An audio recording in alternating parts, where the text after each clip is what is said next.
अगले दिन बल्कि तबलीगी जमात में शुएब अख्तर साहब गए हुए थे, उनको उन्होंने मिंबर पे बिठाया हुआ है।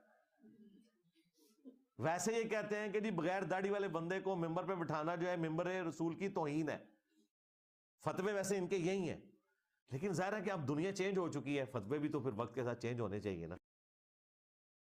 लेकिन माने कि आपके बुजुर्गों ने गलत फतवे दिए थे।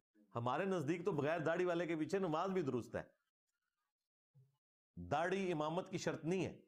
तो अपने इनके जितने फ्रंट मैन हैं इनके ऊपर कभी इन्होंने गिरफ्त नहीं की है कि इनके पास डिग्रियां नहीं है।